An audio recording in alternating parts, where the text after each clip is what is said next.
ನದಿಗಳಿಗೆಲ್ಲ ಹೆಣ್ಮಕ್ಳ ಹೆಸರೇ ಇಟ್ಟಿರೋದು. ಯಾಕೆ ಅಷ್ಟು ಪವಿತ್ರ ಅಂತ, ಅಷ್ಟು ಶುದ್ಧ ನಾವು ಅಂತ. ನೀವು ಇದ್ದೀರಾ ಗಂಡ್ಮಕ್ಳು. ಇದನ್ನ ಒಪ್ಕೋಬೇಕು. ಕರ್ನಾಟಕದಲ್ಲಿರೋ ನದಿಗಳಿಗೆಲ್ಲ ಹೆಣ್ಮಕ್ಳ ಹೆಸರು ಇಕ್ಕವ್ರೆ. ಗಂಗಾ, ತುಂಗಾ, ಯಮುನಾ, ಕಾವೇರಿ. ಯಾಕೆ ಇಕ್ಕವ್ರೆ? ಹೆಣ್ಮಕ್ಳು ಒಂದ್ ಕಡೆ ಇರಲ್ಲ, ನದಿಗಳು ಒಂದ್ ಕಡೆ ನಿಲ್ಲಲ್ಲ ಅಂತ. ಅದೇ ಗಂಡು ಮಕ್ಳಿಗೆ ನೋಡ್ರಿ, ಬಡ್ಡಯ್ಯನ ಬಾವಿ, ಭೂತಯ್ಯನ ಕೆರೆ, ಮಾದಯ್ಯನ ಕಟ್ಟೆ ಅಂತ ಇಕ್ಕಿರ್ತಾರೆ. ಯಾಕೆ?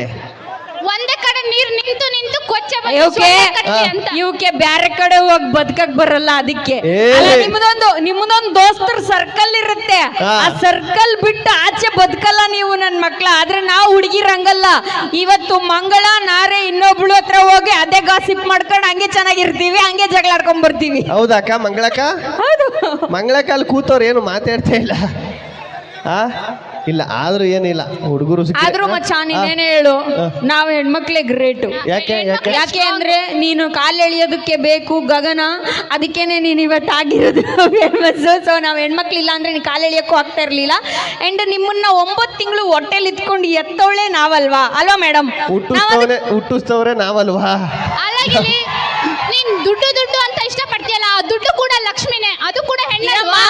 ಇರೋ ನೀನು ಏನೋ ಹುಟ್ಟಿಸ್ದವ್ರು ನಾವಲ್ವಾ ಅಂತ ಅಂದಲ್ಲ. ಗಂಡಸ್ರು ಬಿಟ್ಬಿಟ್ರೆ ಆಗೋಗ್ಬಿಡ್ತಾ? ಸಾಕಿ ಬೆಳೆಸಿ ಹಣ್ಣು ತೊಳ್ದವಳು ಹೆಣ್ಣು ತಾನೆ. ಯಾವ ಗಂಡ್ ಮಕ್ಳು ಹೋಗ್ಬಿಟ್ಟು ಮಕ್ಳು ಹಣ್ಣು ತೊಳ್ದ್ಬಿಟ್ಟು ಬೆಳೆಸ್ತೀರಾ ನೀವು?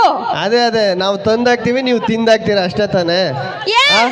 ಏನ್ ಮಹಾ ನೀವು ತಂದಾಕೋದು? ಮನೆಗೆ ನಿಮ್ಮ ಅಪ್ಪನ ಗಿಲ್ಲಿ ಅಡ್ಗೆ ಮಾಡೋದು ಇಲ್ಲ, ಅಪ್ಪನೇ ತರ ತಂದಾಕೋದು. ಹಂಗೆ ಖಾಲಿ ಅಕ್ಕಿನ ತಿನ್ಬಿಡ್ತೀಯ ನೀನ್, ಅನ್ನ ತಿನ್ನಲ್ವಾ? ಅದಕ್ಕೆ ನಾವು ತಂದಾಕ್ತಿವಿ, ನೀವು ಮಾಡಾಕ್ತಿರಿ. ಮಾಡಾಕಿದ್ಮೇಲೆ ಆಯ್ತು, ನಿನ್ಗೊಂದು ಜಸ್ಟಿಫಿಕೇಶನ್ ಕೊಟ್ಬಿಡ್ತೀನಿ. ಈಗ ರೀಸೆಂಟ್ ಆಗಿ ಮೊನ್ನೆ ಗಣೇಶ ಹಬ್ಬ ಆಯ್ತು. ಹೌದು. ಗಣೇಶನ್ ಪೂಜೆ ಮಾಡೋದಕ್ಕಿಂತ ಮುಂಚೆ ಯಾರ್ಗಮ್ಮ ಪೂಜೆ ಮಾಡಿದ್ದು? ಗೌರಿ ಪೂಜೆ. ದೇವಾನು ದೇವತೆಗಳಲ್ಲೇ ನಿರ್ಧಾರ ಆಗ್ಬಿಟ್ಟಿದೆ ಕಣ. ಮೊದಲನೇ ಆದ್ಯತೆ ಯಾವಾಗ್ಲೂ ಹೆಣ್ಮಕ್ಳಿಗೆ. ಇವಾಗ ಇದನ್ನ ಒಪ್ಕೋಬೇಕು ಆಂಟಿ. ಅಲ್ಲ, ಗೌರಿಗೆ ಪೂಜೆ ಮಾಡ್ತಾರೆ, ತಂದು ಕೂರ್ಸೋನೊಬ್ಬ ಗಂಡು ತಾನೆ. ಗಂಡು ತಂದು ಕೂರ್ಸಿ ತಾನೆ ಪೂಜೆ ಮಾಡ್ಬಿಟ್ಟು ಮುಳುಗಿಸೋದು. ಯಾವ್ದಾರ ಹೆಣ್ಮಕ್ಳು ಗಣಪತಿ ಕೂರಿಸ್ಬಿಟ್ಟು ಡ್ಯಾನ್ಸ್ ಹೊಡ್ಕೊಂಡ್ ಮುಳುಗಿಸಕ್ ಹೋಯ್ತಾರ? ಗಂಡ ತಾನೇ ಮಾಡುದು ಅದೆಲ್ಲನೂ. ಕೊನೆಗೆ ಮುಳುಗ್ಸೋದಕ್ಕೂ ಒಂದ್ ನೀರೇ ಬೇಕು, ಅದು ಗಂಗೆ, ಅದು ಕೂಡ ಒಂದ್ ಹೆಣ್ಣೆ. ಏನಮ್ಮ ನೀನಂದ್ರೆ ಗಂಡ್ಮಕ್ಳು ಮುಳುಗ್ಸೋದು ತರೋದು ಎಲ್ಲ ನೀವು ಮೆರ್ಸಕ್ಕಷ್ಟೇ ಬರ್ತೀರಾ. ಗಣೇಶನ್ ತಗೊಂಬಂದು ಇಟ್ಬಿಟ್ರೆ ಆಗೋಯ್ತಾ? ಲಾಡು ಮಾಡೋಳು, ಕರ್ಬು ಮಾಡೋಳು ಎಲ್ಲ ಹೆಣ್ಮಕ್ಳೆ, ಆರತಿ ಮಾಡೋಳು ಹೆಣ್ಮಕ್ಳೆ. ನಾವಿಲ್ಲ ಅಂದ್ರೆ ನಿಮ್ ಕೈಯಲ್ಲಿ ಏನು ಮಾಡಕ್ಕಾಗಲ್ಲ. ಹೌದೌದು, ಇವ್ರು ಆರತಿ ಮಾಡ್ತಾರೆ. ಆ ಆರತಿಗೆ ಕಾಯಿ, ಕರ್ಪೂರ, ಕುಂಕುಮ ಎಲ್ಲ ದುಡ್ಡು ಕೊಟ್ಬಿಡ್ತಾರೋ ಒಬ್ಬ ಗಂಡು ತಾನೆ. ನಾವು ತಂದಿಲ್ಲ ಅಂದ್ರೆ ಇವ್ರ ಹೆಂಗ್ ಆರತಿ ಮಾಡಾರು? ಅವಳು ಅವಾಗಲೇ ಹೇಳಲ್ಲು, ದುಡ್ಡು ಅಂದ್ರೇನೆ ಲಕ್ಷ್ಮಿ, ಲಕ್ಷ್ಮಿ ಅಂದ್ರೇನೆ ಹೆಣ್ಣು ಕಣ. ಇದನ್ನ ಒಪ್ಕೋಬೇಕು ಆಂಟಿ. ದುಡ್ಡು ಅಂದ್ರೆ ಲಕ್ಷ್ಮಿ, ಲಕ್ಷ್ಮಿ ಅಂದ್ರೆ ಹೆಣ್ಣು. ದುಡ್ಡು ಅಂದ್ರೆ ಏನು? ನೋಟಲ್ಲಿರೋ ಗಾಂಧಿ ತಾತನೇ ಗಂಡು. ಗಾಂಧಿ ತಾತ ನುಟ್ಟಿಸ್ತಾಳು ಒಬ್ಳು ಹೆಣ್ಣು ತಾನೆ. ಅವ್ರ ಅಪ್ಪ ಗಂಡು. ನಾವ್ ಅದಕ್ಕೆ PhonePe Google Pay use ಮಾಡೋಣ. ಅದಕ್ಕೆ PhonePe Google Pay use ಮಾಡಾಯ್ತು. ಫೋನ್ ಪೇ ಗೂಗಲ್ ಪೇನ ಯೂಸ್ ಮಾಡೋದು. ಇವ್ರಿಬ್ರು ಜಗಳ ನೋಡಕ್ ಬಂದ, ನಾನು ಜಗಳ ಬಿಡ್ಸಕ್ ಬಂದ ಗೊತ್ತಾಯ್ತು. ಏನೇನೋ ಹೇಳ, ಆದ್ರೂನು ಹೆಣ್ಮಕ್ಳಿಗೆ ಡಿಮ್ಯಾಂಡ್ ಜಾಸ್ತಿ ಇರೋದು. ನಮ್ಮ ಪ್ರಪಂಚದಾದ್ಯಂತ ಎಲ್ಲೇ ಹೋಗು ನೀನು, ನಮ್ ಹುಡ್ಗಂಗೊಂದು ಹುಡುಗಿ ಸಿಗ್ತಾ ಇಲ್ಲ, ನಮ್ ಹುಡ್ಗಂಗೊಂದು ಹುಡುಗಿ ಸಿಗ್ತಾ ಇಲ್ಲ, ನಮ್ ದೋಸ್ತರಿಗೊಂದು ಹುಡುಗಿ ನುಡಿಕೊಡ್ರಪ್ಪ ಅಂತ ಜನ ಬೇಡ್ತಾವ್ರೆ ಹೊರ್ತು ಯಾರು ನಮ್ ಹುಡುಗಿಗೊಂದು ಹುಡುಗನ್ ನುಡಿಕೊಡಿ ಅಂತ ಬೇಡ್ತಾ ಇಲ್ಲಮ್ಮ. ಅಲ್ಲಿ ಇರೋದೇ ಡಿಮ್ಯಾಂಡ್ ಹುಡುಗಿರಿಗೆ. ಇದನ್ನ ಒಪ್ಕೋಬೇಕು. ಹೆಣ್ಮಕ್ಳಿಗೆ ತುಂಬಾ ಡಿಮ್ಯಾಂಡು. ಎಲ್ಲೋದ್ರು ಎಣ್ಣೆ ಸಿಗ್ತಾ ಇಲ್ಲ. ಯಾಕೆ ಸಿಗ್ತಾ ಇಲ್ಲ? ನಿಮ್ ಹುಡುಗಿ ಫೋಟೋ ಕಳಿಸಿ ಅಂದ ತಕ್ಷಣ ಫಿಲ್ಟರ್ ಹಾಕ್ಬಿಟ್ಟು ಡಿಸೈನ್ ಫೋಟೋ ಕಳಿಸ್ತಾರೆ. ಇವ್ರಿಗೆ ತಾಕತ್ತಿದ್ರೆ ಆಧಾರ್ ಕಾರ್ಡ್ ಅಲ್ಲಿ ಇರೋ ಫೋಟೋ ಕಳಿಸ್ತಿ. ಒಂದು ಹುಡುಗಿಗೆ ಮದುವೆ ಆಯ್ತದ? ನೋನು ಈ ತರ ಎಲ್ಲ ಹೇಳಂಗಿಲ್ಲಮ್ಮ. ಹುಡುಗಿರ್ಗೆ ಯಾವಾಗ್ಲೂ ಹೊಗಳ್ತಾ ಇರ್ಬೇಕು, ಇಲ್ಲ ಅಂತ ಅಂದ್ರೆ ಮನೆ ಬಿಟ್ಟು ಹೋಗ್ಬಿಡ್ತೀವಿ ನಾವು. ಅಯ್ಯೋ, 30 ರೂಪಾಯಿ ಪಾನಿಪುರಿ ತಿನ್ಕ 300 ಸೆಲ್ಫಿ ತಕೋ, ಇವ್ರಿಗೆ ಇಷ್ಟ ಇರ್ಬೇಕಾರ. 300 ರೂಪಾಯಿ ಎಣ್ಣೆ ಕುಡಿದ್ರು ಹೆಂಡತಿಗೆ ಗೊತ್ತಾಗ್ದಂಗೆ ಮೇಂಟೈನ್ ಮಾಡೋ ನಮ್ಗೆ ಎಷ್ಟು ಇರ್ಬೇಡ. ಏನು ಅವಾಗ್ಲಿಂದ ನಾನು ನೋಡ್ತಾ ಇದ್ದೀನಿ, ಹುಡುಗಿರಂಗೆ ಅಂತ ಅನ್ಬಿಟ್ಟು ನಮ್ಗೆ ಕಾಲ್ ಎಳಿತಾ ಇದ್ಯಾ? ಇವಾಗ ಹೇಳ್ತೀನಿ ನೋಡು, ನಾವು ಹೆಣ್ಮಕ್ಳು ಹುಟ್ಟೋದೇ ಬೇಡ ಅಂತ ಹಿಂದಿನ ಕಾಲದವ್ರೆಲ್ಲ ಬೇಡ್ಕೊತಾ ಇದ್ರು. ಓಪನಿಂಗ್ ಅಲ್ಲೇ ಚಾಲೆಂಜ್ ಮಾಡ್ಕೊಂಡು ಹುಟ್ಟದವ್ರಲ್ವಾ ನಾವು ಹೆಣ್ಮಕ್ಳು.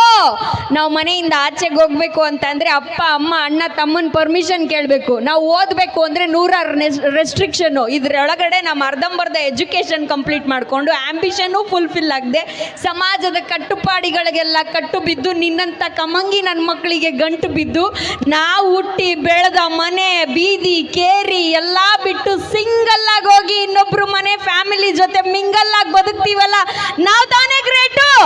ನಾವು ಹೆಣ್ಮಕ್ಳು ಟೆನ್ಷನ್ ಅಲ್ಲಮ್ಮ, ಟೆನ್ಷನ್ ಸಮಾನ. ಇದು ನೋಡ್ಕೋಬೇಕು. ಗಂಡು ಮಕ್ಳು ಎಷ್ಟು ಜನ ಇದ್ದೀರ ಅಣ್ಣ ಇಲ್ಲಿ? ನಾನು ಸುಮ್ಮನೆ ಬಿಡ್ತೀನಾ?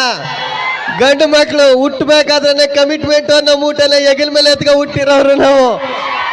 ಮೀಸ ಬರೋಕ್ಕಿಂತ ಮುಂಚೆನೆ ಅಕ್ಕ ತಂಗಿ ಜೀವನಕ್ಕೆ ಮೆಟ್ಲಾಗುವಂತಾರೆ, ಗ್ಯಾಪಲ್ಲಿ ಲೈಫಲ್ಲಿ ಸೆಟ್ಲ್ ಆಗುವಂತಾರೆ, ಪ್ರೀತಿ ಮಾಡೋ ವಯಸ್ಸಲ್ಲಿ ಆಸ್ತಿ ಮಾಡುವಂತಾರೆ, ಆಸ್ತಿ ಮಾಡ್ಕೊಂಡು ಮದುವೆ ಆಗಂದ್ರೆ ಏಜ್ ಜಾಸ್ತಿ ಆಯ್ತು ಅಂತಾರೆ, ಲವ್ ಮ್ಯಾರೇಜ್ ಆಗಂದ್ರೆ ಬ್ಯೂಟಿ ನೋಡ್ತಾರೆ, ಅರೇಂಜ್ ಮ್ಯಾರೇಜ್ ಆಗಂದ್ರೆ ಗೌರ್ಮೆಂಟ್ ಡ್ಯೂಟಿ ನೋಡ್ತಾರೆ, ಏನು ಬೇಡ ಸಾಯೋವರೆಗೂ ಸಿಂಗಲ್ ಆಗಿ ಅಳಡೋ ಮಗ ಬಂದು ಅಂಕಲ್ ಅಂತ ಕರೀತಾರೆ. ಗಂಡು ಮಕ್ಳು ಒಂಥರ ಕುಕ್ಕರ್ ಇದ್ದಂಗೆ, ಕೆಳಗಡೆ ಫೈರ್ ಮೇಲ್ಗಡೆ ಪ್ರೆಜರ್ ಇದ್ರು ವಿಜಲ್ ಹೊಡ್ಕೊಂಡು ನಗ್ತಾ ಬದುಕ್ತಾ ಇರ್ತೀವಿ. ಸಾಯೋವರೆಗೂ ಬೇರೆಯವ್ರ ಖುಷಿಗೋಸ್ಕರ ಬದುಕೋನೆ ಈ ಗಂಡು. ಯಾರು ಬೇರೆಯವ್ರ ಖುಷಿಗೆ. ಅಂಕಲ್ ಮೇಲ್ ಬಂದಾಗ ಮಾತ್ರ ಮಾತಾಡಿಲ್ಲ, ಅಲ್ಲಿ ಕುತ್ಕೊಂಡು ಮಾತ್ರ ಗಂಟ್ಲು ಹರ್ಕೊಳ್ಳಿ ನೀವು. ಹೊಡೆದು ಆ ಸ್ಟೇಜ್ನ ಮುರಿದಾಕ್ಬಿಟ್ರು. ಇಲ್ಲ ನಿಜವಾಗ್ಲು ಗಗನ ಇಷ್ಟೊತ್ತು ಗಂಟೆ ಮಾತಾಡೋದು ಬೇಜಾರಾಯ್ತಾ? ಇಲ್ಲ ಅವಾಗಿಂದ ಗಿಲ್ಲಿ ಹೆಣ್ಮಕ್ಳನ್ನ ಈ ಲೆವೆಲ್ಗೆ ರೇಗಿಸ್ತಾ ಇದ್ದಾನಲ್ವಾ, ಚೀಪ್ ಮಾಡ್ತಾ ಇದ್ದಾನಲ್ವಾ, ಅದಕ್ಕೆ ಗಿಲ್ಲಿ ನಾನು ನಿನಗೊಂದು ಮಾತಾಡಕ್ ಇಷ್ಟಪಡ್ತೀನಿ. ಏನು? Let's breakup. ಅದೇ ಹುಡುಗಿರ್ ಚೇಂಜ್ ಆಗೋದು ಮೇಕಪ್ ಆದ್ಮೇಲೆ, ಹುಡುಗರು ಚೇಂಜ್ ಆಗೋದು ಬ್ರೇಕಪ್ ಆದ್ಮೇಲೆ. ಅದಕ್ಕೆ ಯಾಕೆ ತಲೆ ಕೆಡಿಸ್ಕೋಬೇಕು ಅಲ್ವಾ? ಏನಣ್ಣ ಇವನು ಅಡಿಕೆ ಬತ್ತವ್ರೆ. Thank you so much. Thank you Telugu. Super, ಅದ್ಭುತವಾಗಿರುವಂತಹ ಹಾಸ್ಯ ನಮ್ಮ ಗಿಲ್ಲಿ ನಟ ಅವರು.